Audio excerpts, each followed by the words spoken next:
The rulers of Russia preferred repression to reform. How far do you agree with this view of the period? So you've got to be clearly choosing a theme which enables you to look at both repression and reform, evidence of both those things in the same theme. So industrial policy, agricultural policy, or the themes which look at the how opposition from peasants or opposition from urban workers was dealt with are all good. So if we look at this now, we can first of all looking at, well, which rulers is this true? They clearly preferred repression to reform.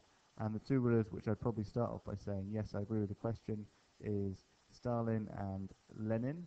And I'd be saying, well, evidence of this is that Lenin requisitioned grain to feed the factories in terms of industrial produce, requisitioned grain, and he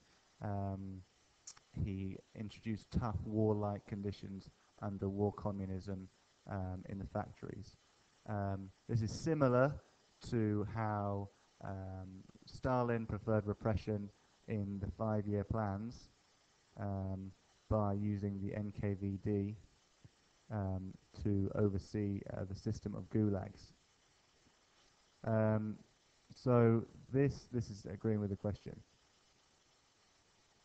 However, actually, if you look at it, there's more to say, well, I disagree with the question.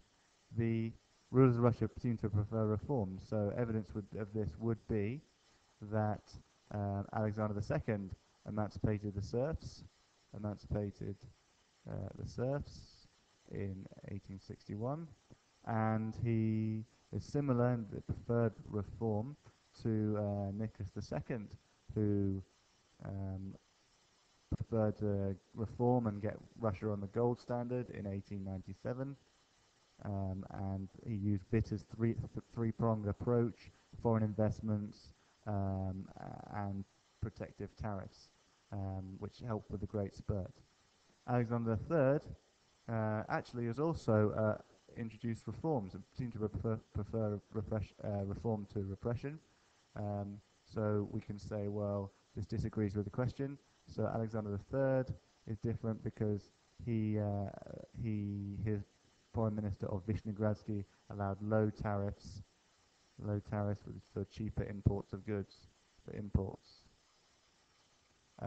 This is similar, you could argue, to the provisional government, who were these are all disagreeing with the question, a suggestion in the question, who were so intent on reforming, they actually ignored repression. This was part of their downfall.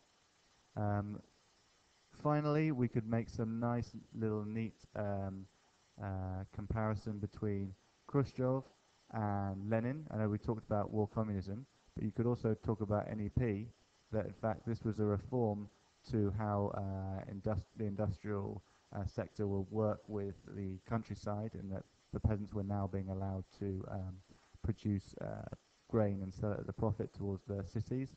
And so that was a reform, a key reform, which lasted for 7 years till 1928. And Khrushchev is also a reformer in the sense that he repealed the labor laws and he created a sovnarchy which decentralized economic control.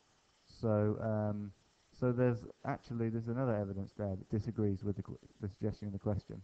So I would say, concluding statement, this theme, I think that actually the rulers of Russia preferred reform to repression, although that was a key aspect of Stalin and Lenin's reign. Any questions, let me know on the blog.